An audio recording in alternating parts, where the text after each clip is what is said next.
woman here, you'll see. Jaya Radha Madhava Kunja Bihari.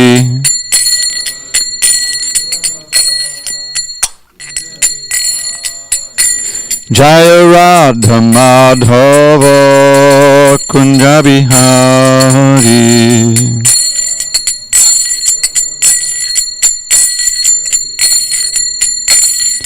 Gopi Jana Vallabha Girivaradhari.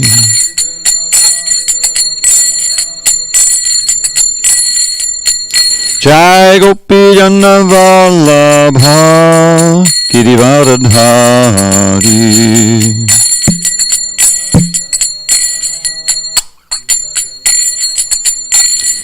Yashodanandana Braja Janaranjana. Yashodanandana Braja Janaranjana. Yamuna Tira Vanachari. Yamuna Tira Vanachari. Jaya Radha Madhava Kunja Bihari.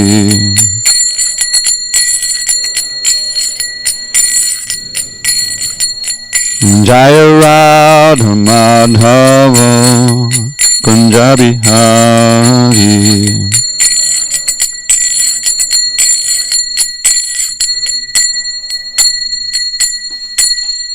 Jai Mr. Pad, Paramahansa, Parvajikacharya, Ashtotar, the Sri Sriman, Divine Grace, Srila A.C. Bhaktivedanta Swami Prabhupada, Jai.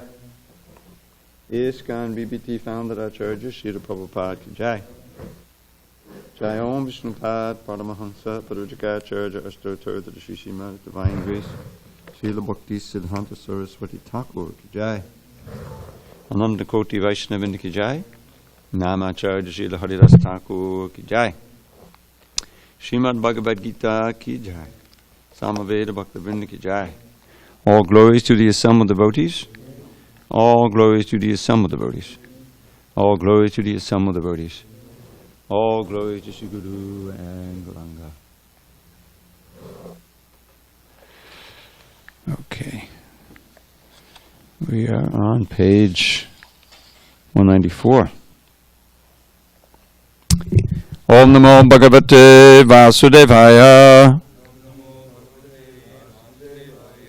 Om Namo Bhagavate Vasudevaya. Om Namo Bhagavate Vasudevaya.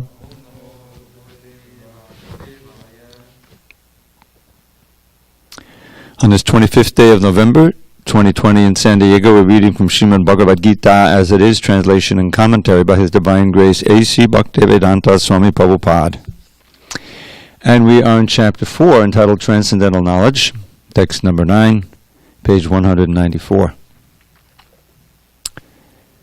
Janma karma cha me divyam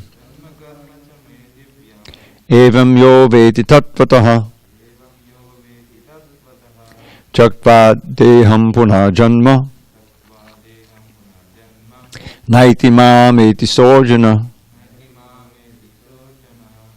janma karma te me divyam evam yo veti tattvataha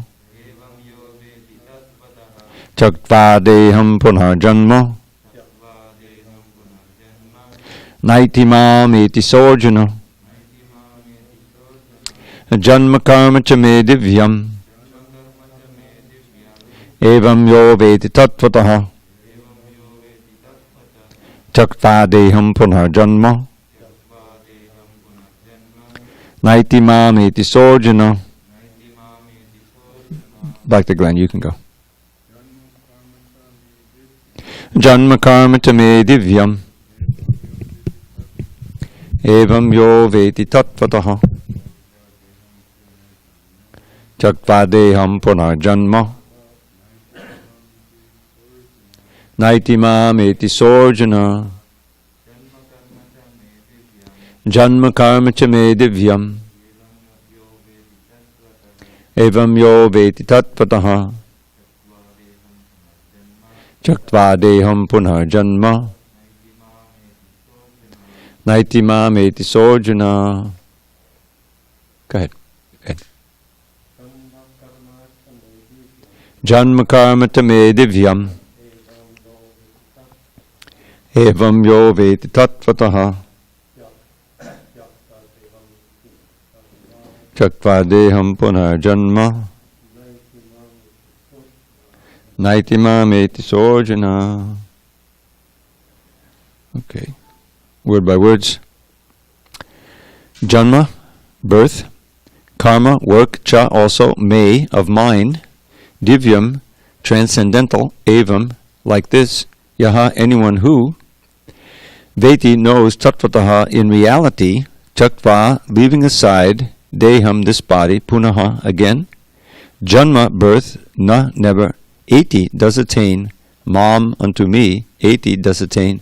Saha, he, Arjun, O Arjun. Translation.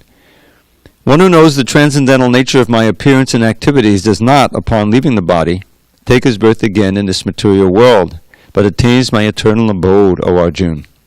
Purport. The Lord's descent from his transcendental abode is already explained in the 6th verse.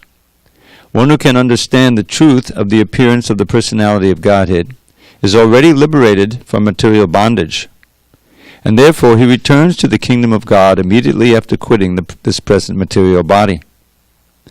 Such liberation of the living entity from material bondage is not at all easy.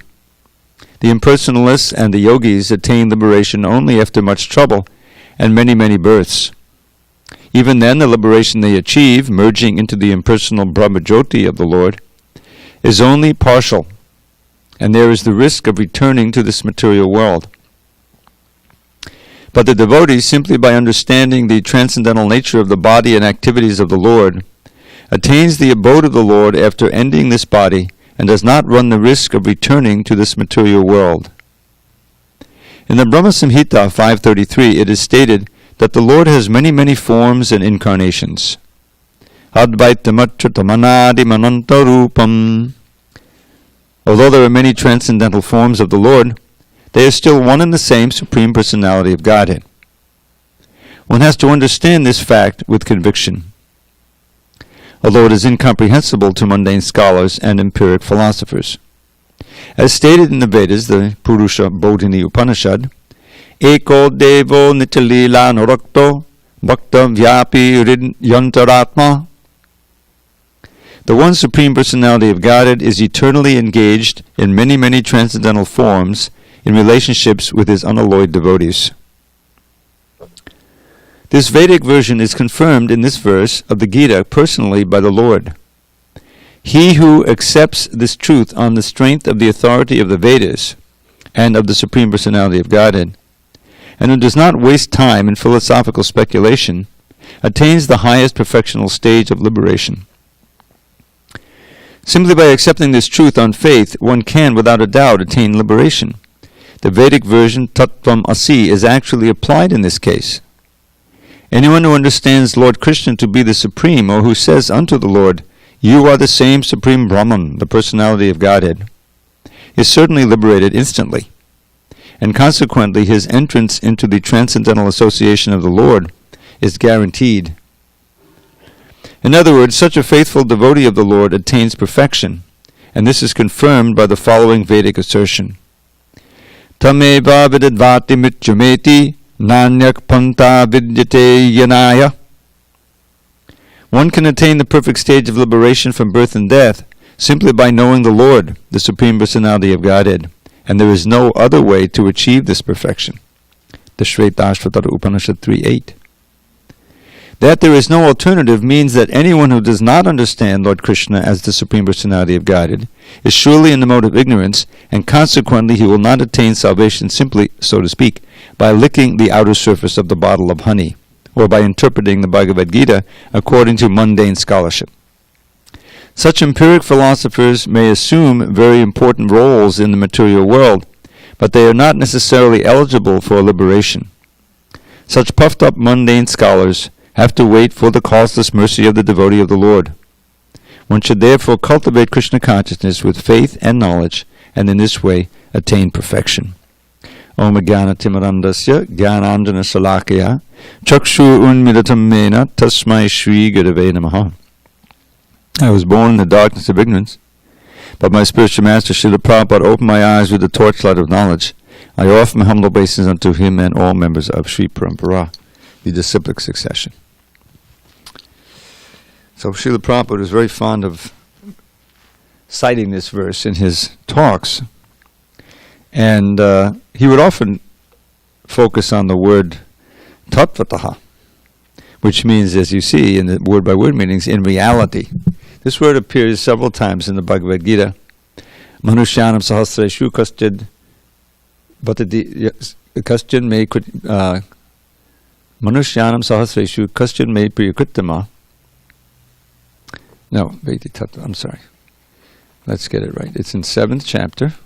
The same thing happened to me yesterday. Somehow I forgot that second line. All right.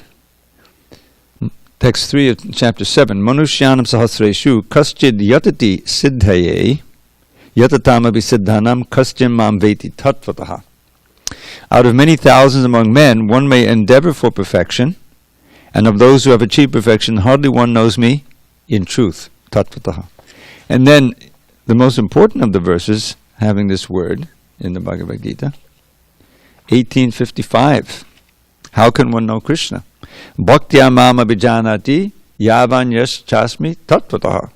Tato mam tattvato gyatva vishate tadavantanam. So twice it appears.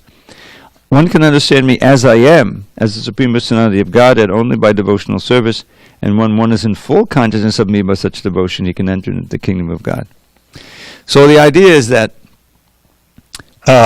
this word is placed in there because many people think they may know Krishna's birth and activities, but they don't understand it in truth, the transcendental nature of Krishna's birth and activities. So Krishna is a very popular figure, and I would assume that most people in India, they know about Krishna dancing with the gopis, they know about Mother Yashoda biting Krishna. But to understand the transcendental nature, the actual reality, is not so easy. And that doesn't come just from reading a book. It comes from in the heart. It comes from actually experiencing. So that's what the Bhakti Yoga is meant to do. It's meant to provide that process by which we can more than understand, really experience. That's the difference between jnana and vigyan. Jnana is knowledge. I know I'm the soul. I know Krishna is God.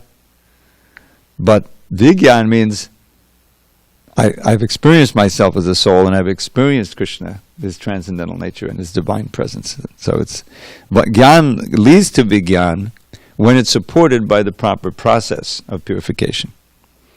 So let's go through this purport.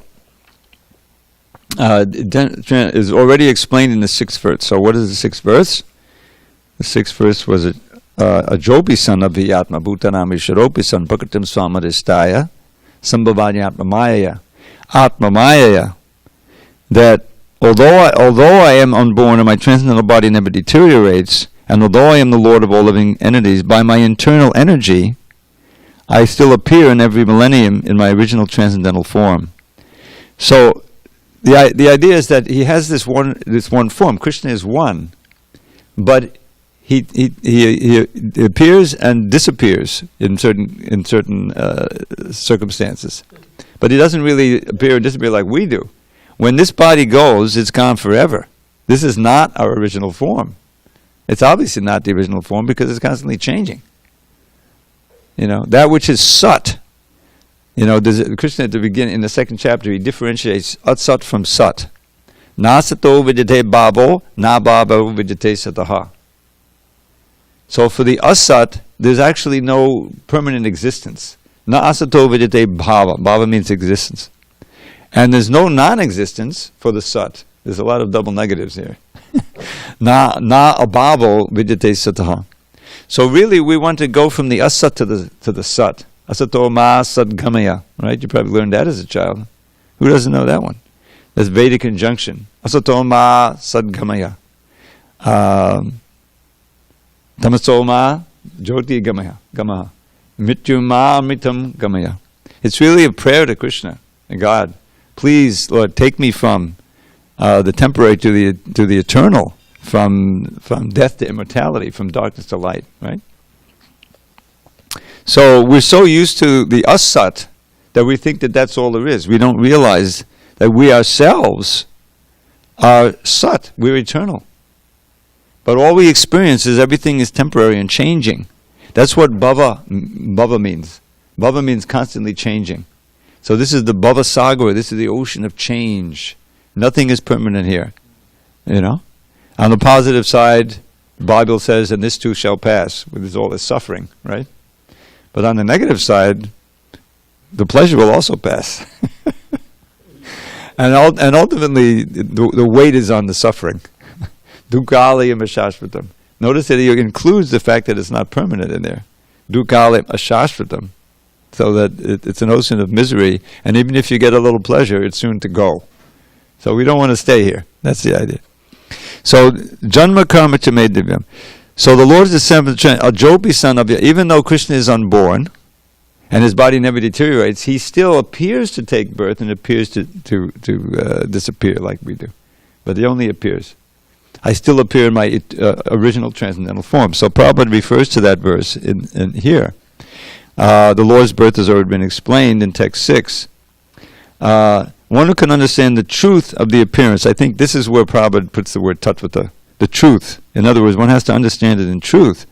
Then he's liberated from material bondage. So not only that, but one will come to Krishna. He's on his way back to Godhead, which is, as we have to realize, is much more than just liberation. Liberation is a negative thing, right? You're liberated from something. Oh, I'm finally out of jail, or I'm free from that disease or something. But that doesn't tell you about your positive activities in that liberated state. And that's what the impersonalists don't understand. They think liberation just means no more pain, no more birth, no more death, no more old age. How wonderful that is. And in one sense it is. But that's not the end of it. Prabhupada gives the example of someone who's in the hospital, and while you're in that hospital, basically you're thinking, oh, when am I going to get out of here? Am I going to get free of this disease? And if you actually do get cured, or your injury is healed, or whatever, said, oh, what a wonderful thing, you thank the doctors, But that's not the end of it. You walk out of the hospital, Lord, and you resume your real life. So the impersonalists, they don't know about that real life, the real life in the spiritual world. See, Prabhupada explains in the next verse, the purport. It's coming up. It's very illuminating. We can read that. That too much fear of material life will lead you to think that to have a form at all is itself limiting. In other words, if all we know and all we understand of having a body and senses and activities is this limited, painful experience in the material sphere, then we'll think that liberation means the opposite of that. No body, no senses, no activities, no varieties, nirvishesha. And Prabhupada's saving us from that, right? Nirvishesha shunyavadi pachade tarine. Tarine means delivering. How is he saving us? By giving the real explanation of verses like this. Understand that no, it's not that having a form, having a body, having activities is itself Maya. It's the fact that it's all material. It's within this material world and under the modes of nature. It's identification of this body as ourself that is the original mistake that leads to all the illusion and all the pain. When we know ourselves to be spiritual, and we know God to be fully spiritual, and be a person with activities and form and name and qualities, and that's what we aspire for. And that's what he's saying here. If you actually understand that, and you understand that you have a place in that world with Krishna, and we want to return there, then you truly understand it in truth, Vigyan, you'll come to him at the end of life. So then in Prabhupada, one who can understand this truth, the truth in the appearance of the Lord is already liberated. Okay. It's not easy, because we're so conditioned. And personalists and the yogis attain after much trouble, many, many births. Even then, their liberation is not secure. The same as Yenya Ebinaksha Vimuktamaninas Trayasta Bhavat Avishuddha Buddhaya. Besides the bhaktas, there are others who think that they're liberated because by great effort, austerity, they suppress the senses and come up to the level of Brahman, which is where bhakti begins, but they think that's the end. But because they're averse to serving your lotus feet and their consciousness is impure, they eventually fall down again. It's like going into the sensory deprivation tank. I've never experienced it, The temperature is absolutely perfect. You're kind of in a weightless state, And what a relief it is, to be in that state. But how long can you stay in there? Eventually your mind is, well, I got stuff to do, I got to get back. You can't live there. Similarly, you can't live forever in the Brahmajyoti in the impersonal state. And that's why Adhu Kutrena Param Padam Tatak Patantyadho. Adho means down. They fall down again into this material world. So understanding Krishna's birth and his activities, the true transcendental nature, then we won't fall into that illusory conception. So then this idea, Krishna has many forms, ananta rupam. We know a few from the Shastra, the fish form and Shringadev, and of course Kurma Rupa, and Narayan, four-handed forms, so many different forms there are. And they're unending forms. But it's all one personality. It's Krishna appearing in these different forms for certain purposes and different functions. Narayan, Vaikuntha, then he presides over Vaikuntha with Lakshmi, and all the devotees there, they have this relationship of servanthood, awe and reverence, which is fine. This is what they're comfortable with. This is their eternal relationship. But the pastimes of Krishna in Goloka Vrindavan are even more attractive and more, certainly more varied than Vishnu and Vaikuntha. So it's the same personality, but he just has this unlimited forms. This is, we can't conceive of this with our limited mind. But it's, the example Prabhupada gives was the sun. How the sun can be reflected in so many, if you go out on this beach here, and you have 100 pots, and you're around noontime, and the sun is clear as it is most of the time this time of year, you put those pots out there with water, and as you walk around, you get just the right angle, you see the sun in every one of those pots. And in this way, it's a material example, but it's an expansion. This is how Krishna can expand fully. Plenary expansions, he calls. And then he also has energetic expansions, like we're part of the energy, right? We're tatastha shakti, we're the marginal potency. And then he has these material energy, which are not alive, bhumarapa onalvaya. So, Prabhupada quotes the Brahma Samhita to that effect, that he has unlimited ananta rupam. Okay.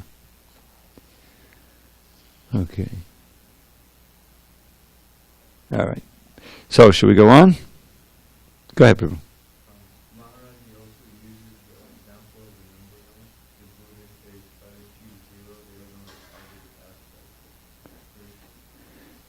Yeah, it's not just the Buddhists. Yeah, they consider a graph. Okay.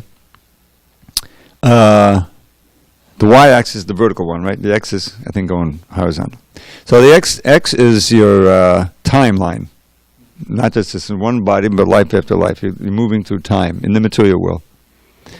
And the y is your pleasure, right? Enjoyment, happiness. So we're actually below zero. We start out below, and we're trying to enjoy some happiness. And some, we get up a little bit, but we never actually reach the 0 point, because there's always some fly in the ointment. Mainly, it's temporary happiness, and so this is how we're living our life. So the impersonalists, they try really to get rid of all the misery and come to the 0 point where you're not suffering anymore. And they think, oh, this is it. We've achieved it. No more birth, no more death. Oh, thank God. But they've always come to the 0 point. They're not really in the positive side of Ananda. So Krishna Bhakti can put you in that even before death. you can experience that positive, eternal happiness. What to speak of, going back to guided, where you can, and you never again fall down below zero. So thank you for that. Okay, text 10. Now this purport is really important. Vitaraga bhaya krodha manmaya mamupashita bahavo jnana tapasa putamad bhavamagata. Being freed from attachment, fear, and anger, being fully absorbed in me and taking refuge in me, many persons in the past became purified by knowledge of me, and thus they all attained transcendental love for me. Purport. As described above, it is very difficult for a person who is too materially affected to understand the personal nature of the Supreme Absolute Truth. Generally, people who are attached to the bodily conception of life are so absorbed in materialism that it is almost impossible for them to understand how the Supreme can be a person. Such materialists cannot even imagine that there is a transcendental body which is imperishable, full of knowledge, and eternally blissful. In the materialistic concept, the body is perishable, full of ignorance, and completely miserable. Therefore, people in general keep this same bodily idea in mind when they are informed of the personal form of the Lord. For such materialistic men, the form of the gigantic material manifestation is supreme. Consequently, they consider the Supreme to be impersonal. And because they are too materially absorbed, the conception of retaining the personality after liberation from matter frightens them. This is the impersonalists. When they are informed that spiritual life is also individual and personal, they become afraid of becoming persons again, and so they naturally prefer a kind of merging into the impersonal void. Generally, they compare the living entities to the bubbles of the ocean, which merge into the ocean. That is the highest perfection of spiritual existence attainable without individual personality. This is a kind of fearful stage of life, devoid of perfect knowledge of spiritual existence. Furthermore, there are many persons who cannot understand spiritual existence at all. Being embarrassed by so many theories and by contradictions of various types of philosophical speculation, they become disgusted or angry and foolishly conclude that there is no supreme cause and that everything is ultimately void. Such people are in a diseased condition of life. Some people are too materially attached and therefore do not give attention to spiritual life. Some of them want to merge into the supreme spiritual cause, and some of them disbelieve in everything, being angry at all sorts of spiritual speculation out of hopelessness. This last class of men take to the shelter of some kind of intoxication. Now then this next phrase has been fixed. And the resultant hallucinations are sometimes accepted as spiritual visions. You see that? Just a little editing note, because as we go through. Prabhupada said, effective. There are effective hallucinations. And that didn't make any sense. And it doesn't on its face, because the word effective doesn't. But he was using that word effective to mean having the nature of an effect. In other words, resultant, which is what they get from taking LSD. That's it, taking some kind of intoxication. And Prabhupada had experience with that. So the first editor didn't understand that. So he put the word affective, which is a word that psychologists use. Affective, Affective means having a certain affect, of emotional illusion. That's not what Prabhupada meant. So just to go back, this last class of men take to the shelter of some kind of intoxication, and the resultant hallucinations are sometimes accepted as spiritual visions. One has to get rid of all three stages of material consciousness: attachment to material life, fear of a spiritual personal identity, and the conception of void that arises from frustration in life. To get free from these three stages of the material concept of life, one has to take complete shelter of the Lord, guided by the bona fide spiritual master, and follow the disciplines and regulative principles of devotional life. The last stage of the devotional life is called bhava, or transcendental love of Godhead. According to the Bhakti Rasamrita Sindhu 1:4-15-16, the science of devotional service. Now these verses are worth really contemplating. These two verses describe the ladder, if you will, from faith to love, from Shraddha to Prema. And they're significant. They come very early on in the Bhakti Rasamrita Sindhu. Adhau Shraddha Tatak Sadhu Sango Tabhavanat Kriya Tato Narta Nivritti Syat Tato Nishta Ruchis Tataha Ata Saktis Tato Bhava Tata Prema Abhyudanchati Sadhakana Mayam Premna Prado Bhave Bhave Kramaha. In the beginning, one must have a preliminary desire for self-realization. This will bring one to the stage of trying to associate with persons who are spiritually elevated. In the next stage, one becomes initiated by an elevated spiritual master, and under his instruction, the neophyte devotee begins the process of devotional service. By execution of devotional service under the guidance of the spiritual master, one becomes free from all material attachment, attains steadiness in self-realization, and acquires a taste for hearing about the absolute personality of Godhead, Sri Krishna. This taste leads one further forward to attachment for Krishna's consciousness, which is matured in bhava, or the preliminary stage of transcendental love of God. Real love of God is called prema, the highest perfectional stage of life. In the prema stage, there is constant engagement in the transcendental loving service of the Lord.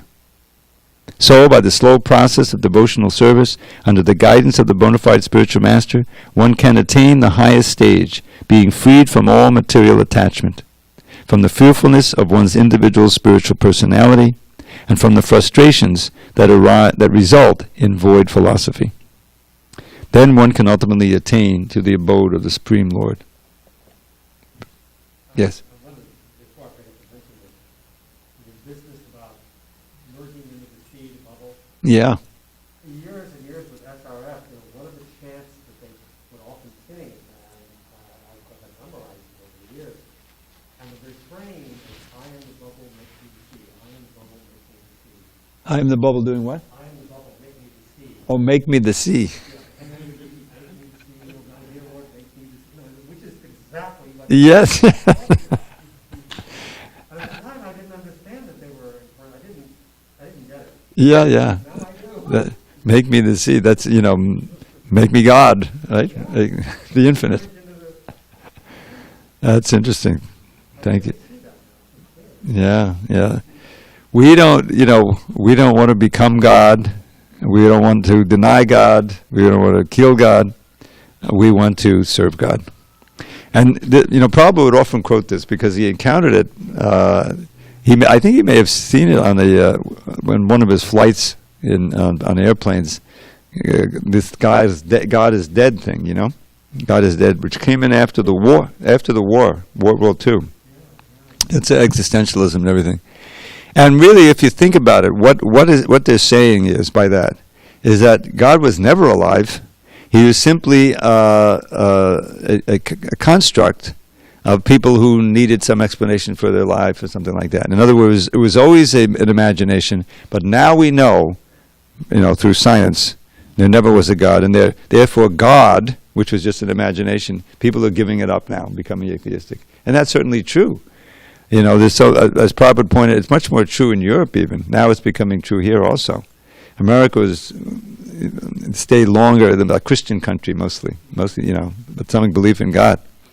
But in Europe, which certainly took much more of the brunt of World War II, atheism became much more prominent. And so many churches, probably in England, they're vacant, they're being sold off, So this is the degradation of the age of Kali. And Prabhupada is talking about that. People get so frustrated, by the different philosophies, they feel cheated, and so they say they're all false. There's nothing, ultimately it's void. We'll take shelter of the void. But there's no shelter there, and there's certainly no bliss there. And so, but this idea that you have these three, it's very, very interesting.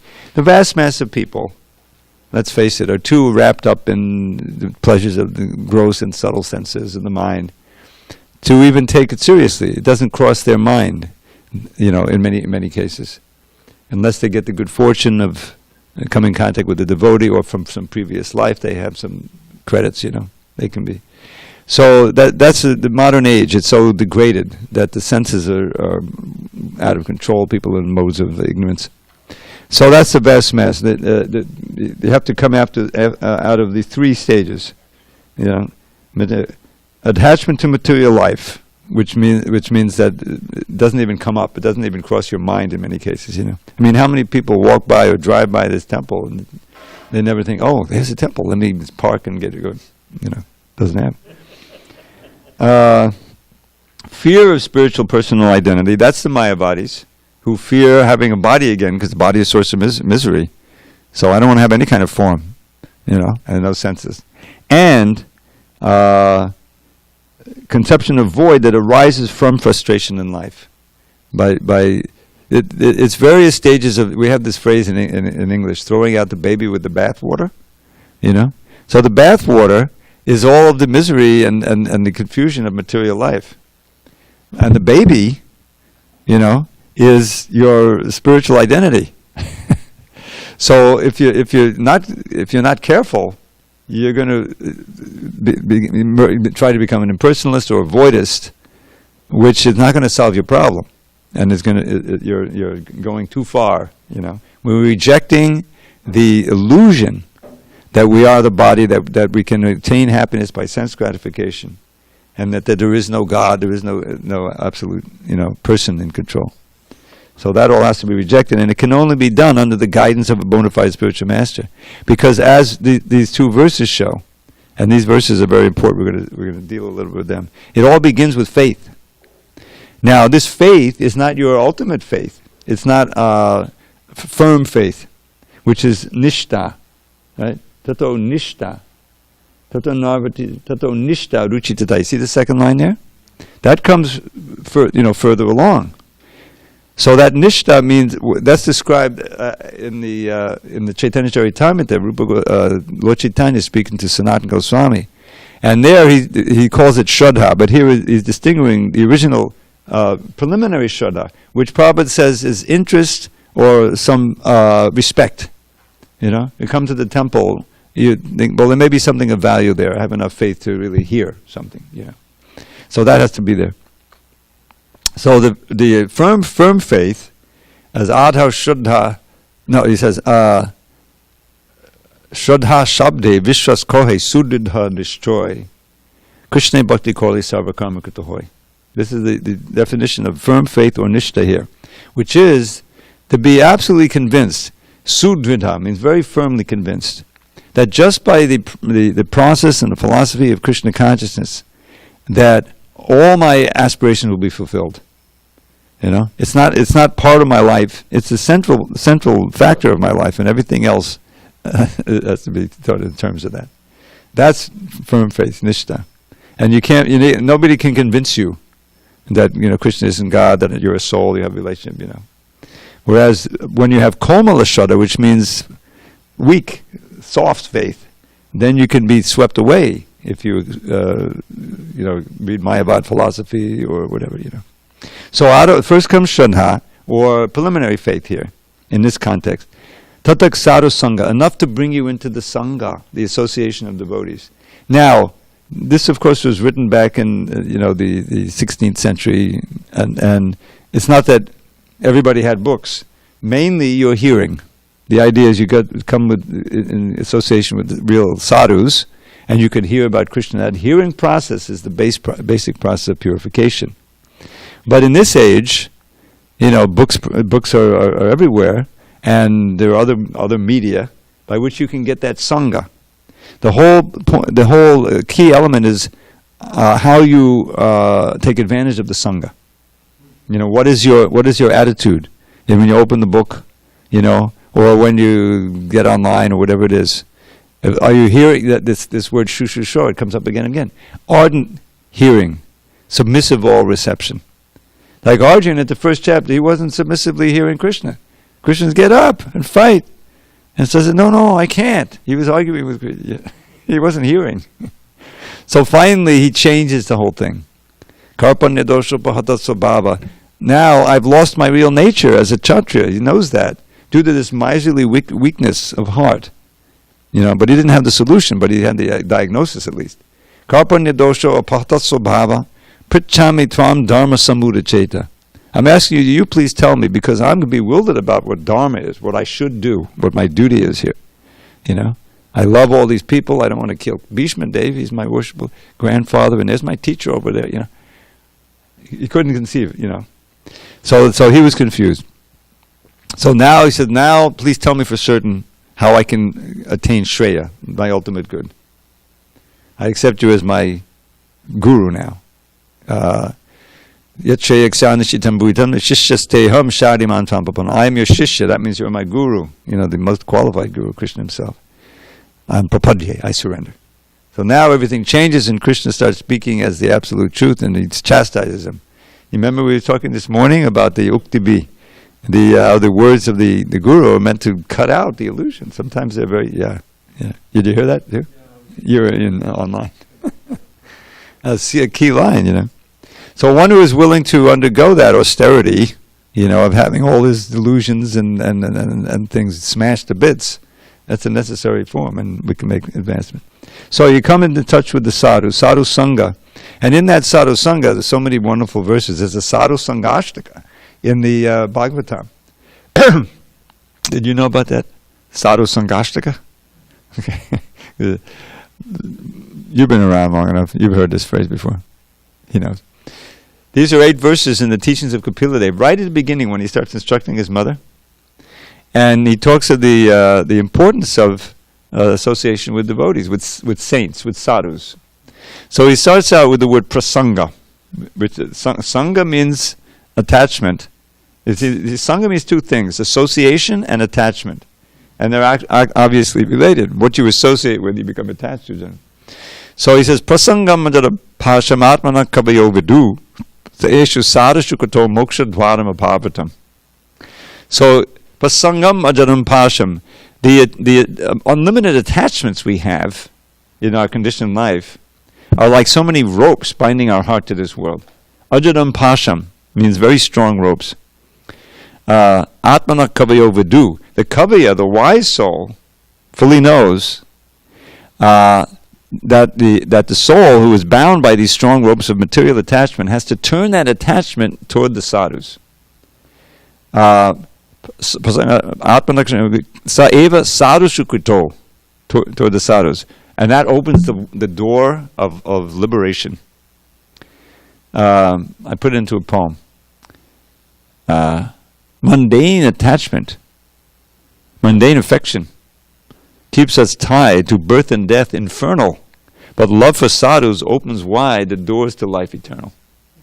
Just like we sing the affection for the guru, you know, there really has to be some attachment there, and then you're ready. Then you open the doors of hearing, you know that, and that's purifying, and then you can be liberated. So then the next question is, who's the sadhu? Okay, suppose I accept that. How do I find a sadhu? Then he gives 3 verses describing the qualities and activities of the sadhu. Titikshava karunika suridak sarvadehinam ajata shattravakshanta sadhavak sadhabhushana. This is a famous verse. The first quality is tolerance, and it goes along with mercy. Just like if you're going to distribute books, well, you're doing it out of, you care about these people. You know, you may not be an ocean of compassion, but there's enough compassion in there to, realize that, they're all suffering and they're going to suffer so much more, but I have the medicine right here, the book, so you go out. So that's the karunika. But you have to be tolerant. So many no's, so many maybe insults, frustration. So titikshvaka, suridak sarvadehinam, the friend of all living beings, embodied beings, not just the human beings, but the cows and other animals, even the insects. You don't bear any enmity to anyone. If there's, famously the devotees, you'll see in summertime, the bugs get on here. Oh, Prabhu, what? Don't step. Okay. And suddenly the whole temple is watching us. Get it out the door at least. you give him a chance. So that's Sarvadehinam, Surya, the best friend of all. Ajata Shatravak, and bearing no enmity toward anyone. Even if one sees you as an enemy, you don't see them as an enemy. That's what that means. And therefore, because of all this shanta, very peaceful, ajata shaturaksha, sadhavak sadhabhushana, these are the ornaments on a sadhu. Now what does he do? How does he get those qualities? Because it's interesting in this verse, it doesn't mention devotional service at all. That's in the next verse. Mayananyayam bhavena bhaktim kurvanta yedradam tapanti vivadastapa naitanmangata chetasa. So he's describing it because his mother approached him. He's speaking to Devahudi, his mother. She's taken the role of the Shishya, just as Arjun takes the role of the disciple of Krishna. So she said, "Oh, my senses are giving me so much trouble, and I'm a woman. Please instruct me." She's taken this humble role, even though she's a very great saint herself. So therefore, Kapila Dev, he mentions that in this verse. He says, okay, so how do the sadhus get to be sadhus? Mayananyena bhavana bhaktim kurvanta yedradham. With great determination, they render ananya bhavana, pure devotional service to me, because Kapila Dev is Krishna. Mayananyena bhavana, undeviating, unalloyed. Bhavana bhaktim kurvanta yedradham. The dridham means with firm faith and determination. And because of that, tapanti vivadastapa naitan mangata chetasa, because their mind is always on me, the miseries, the tapa, they don't feel them very much. Tapanti vivadastapa naitan. In other words, they're able to transcend the difficulties, physical, mental, emotional, in this world, by firm devotional service. Now, what do they do for enjoyment? Marashaya katamrishta shunpanti katayanti cha.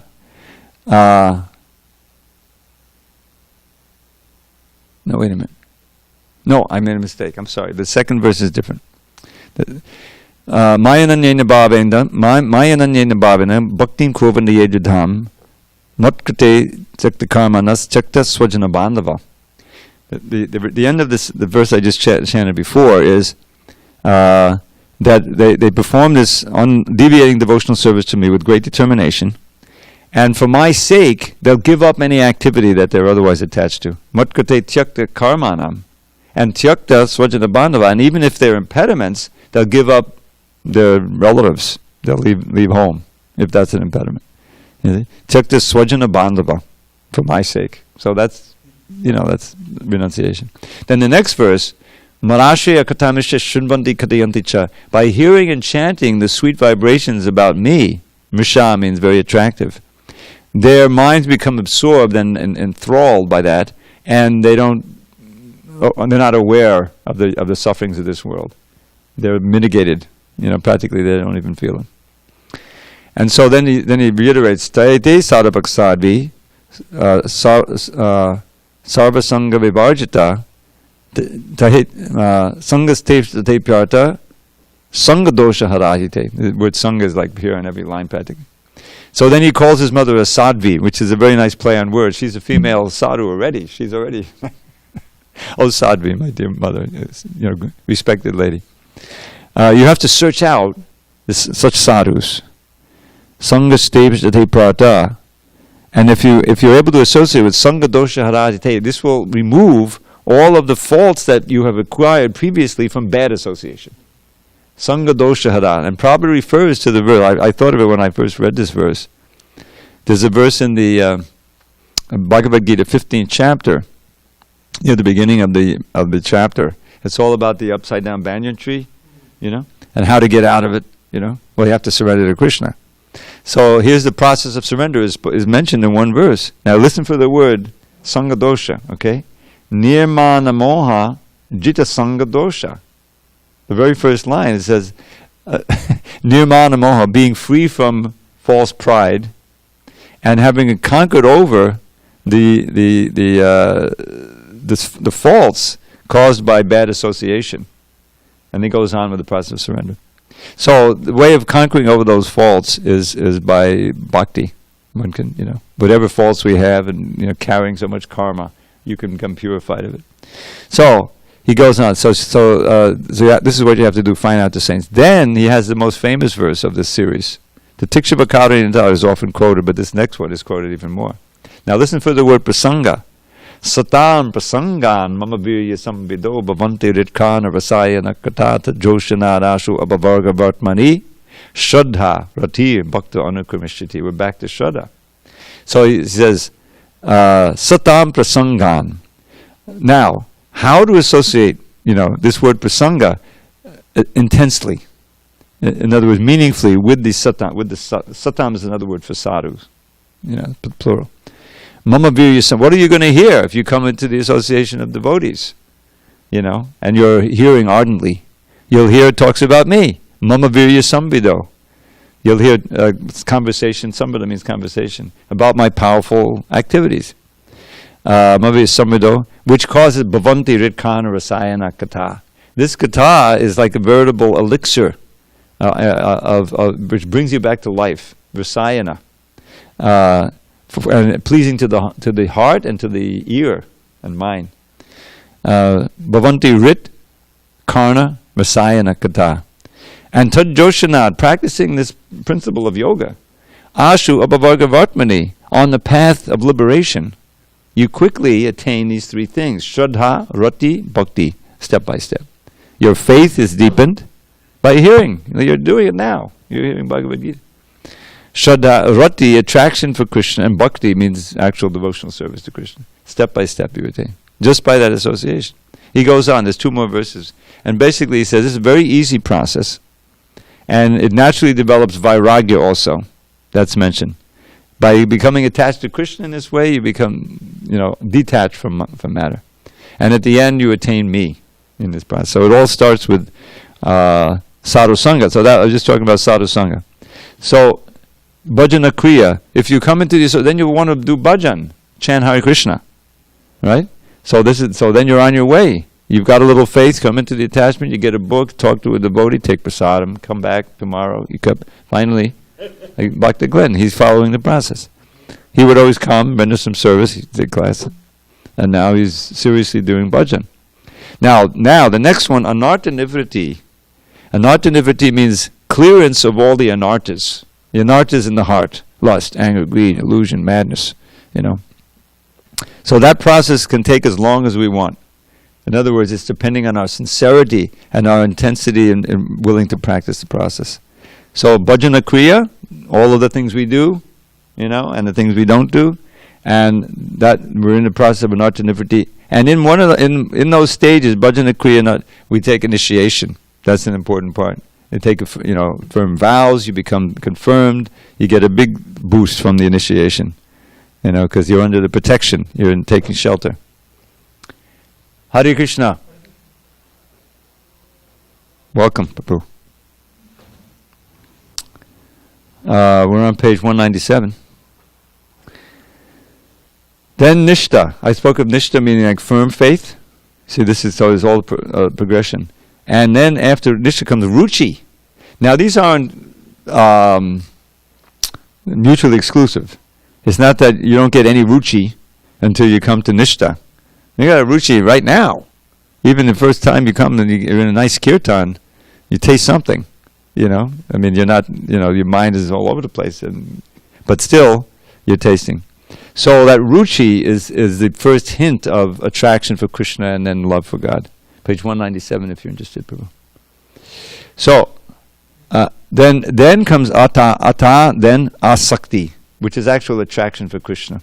The first word of the 7th chapter, after the dhyana, is Maya Sakta Manaparta. Now I'm going to teach you how your mind can be naturally attracted to me. So this asakti is very important. And then after that comes bhava, which is the first preliminary stage of prema, and then come prema. This sadhakadam I am prema, a sadhaka, a practitioner working toward prema, experiences these step by step. Krama means step by step. So we're all on this ladder somewhere, and we should try to ascend it as quick as possible. All right, let's see the next verse. Text number 11. Another very important verse. This is a chapter that has a lot of good verses. Text 11. Whoops, I'm sorry. We'll do that one on Monday. All glories to Srila Prabhupada. See that? I lost track of time.